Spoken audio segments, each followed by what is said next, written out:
Nothing gets your adrenaline pumping like a good, loud rock concert. And it's always exciting to see your favorite band perform live. But there's one thing I've always wondered about live concerts.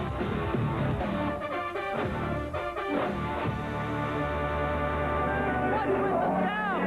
How come despite all the high-tech tricks, the sound of those rock concerts is, well, not that great? So what's the problem? 1,000, 2, 1,000. That's the problem. You always see the lightning before you hear the thunder. The reason, of course, is that compared to the speed of light, the speed of sound is rather slow. And because sound travels slower, you can do this. Hello! Produce an echo. Now, an echo occurs whenever our ears hear the same sound more than once. But for that to happen, the sound waves need some room to travel. For example, if I stand close to the wall and yell, "Hello!" there's no echo. That's because the sound going from my mouth to my ears and the sound bouncing off the wall and coming back arrive at my ears at roughly the same time. But if I back away from the wall,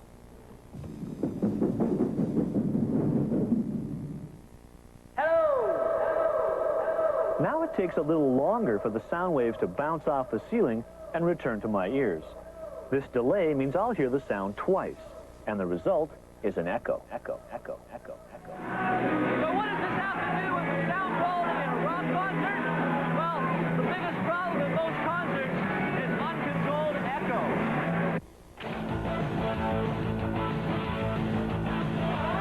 And the best place to show you what happens is a recording studio.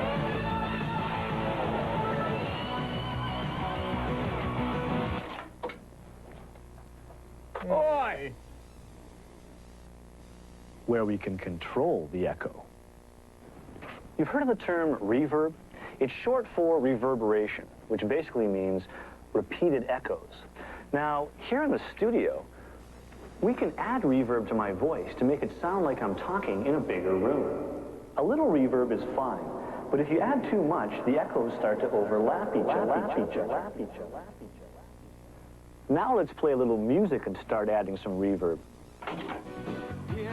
You can hear that with too much echo, the music quickly loses its clarity, and the same thing can happen at a rock concert.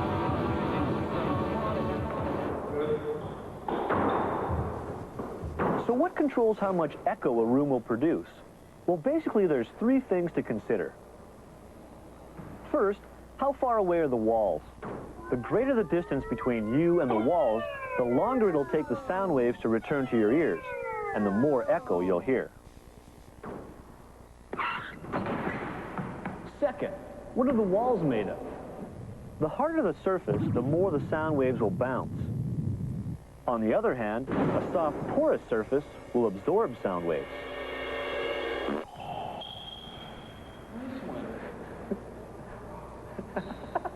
And third, how much power is pushing the sound waves.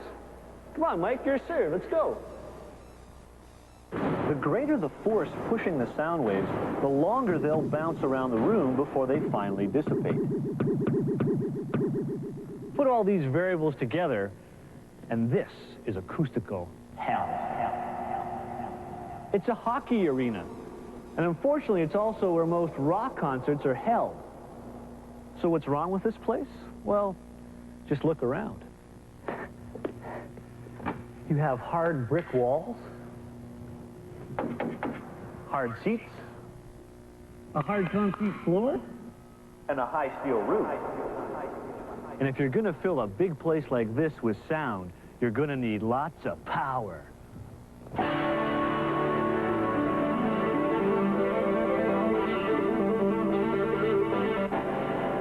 Which, of course, makes the echo even worse.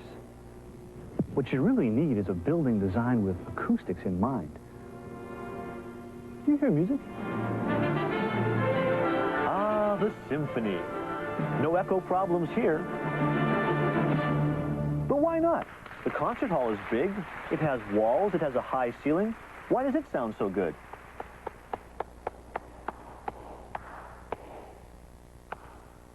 Unlike the hockey rink, the concert hall is designed for echo control. So what's different about this place? How about some nice soft carpet to absorb some of the sound?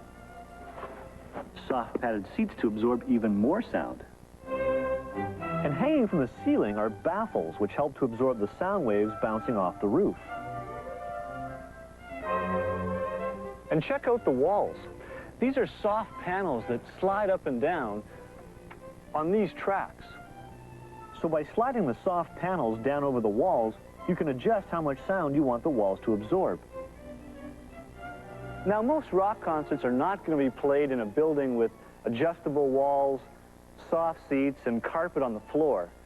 So if sound absorption is out, then is there anything else left that we can do to reduce the amount of echo you hear at a rock concert?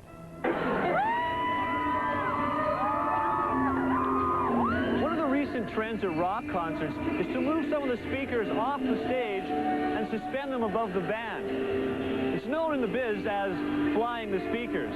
Now, it helps to give the audience a better view of the stage, but it also serves another purpose. Raising the speakers and tilting them forward does two things.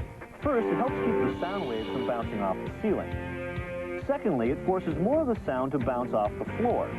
And since the floor is a lot closer to your ears than the ceiling, sound waves that bounce off the floor have less delay and therefore less echo. Another trick is to reduce the amount of power you need to use. So how do you do that? Well, instead of putting all your speakers up front, you put some further out in the audience. If all your speakers are up front, you'll need lots of power to push the sound waves all the way to the back of the building. But if you put some speakers out in the audience, the sound doesn't have to travel as far, so you can lower the amount of power required to fill the arena. And less power means less echo. Now, there's one last thing you can do to improve the sound at a rock concert. Play it outside. Outside, there are no walls or ceilings for the sound to bounce off of. And if there's no bounce, there's no echo. So out here, your ears hear the sound the way it was meant to be heard. Just once. Way to go, Chris. Yeah, nice feet. Can you see anything? I don't know, can I borrow those binoculars? Man, you need to have a telescope to see this concert.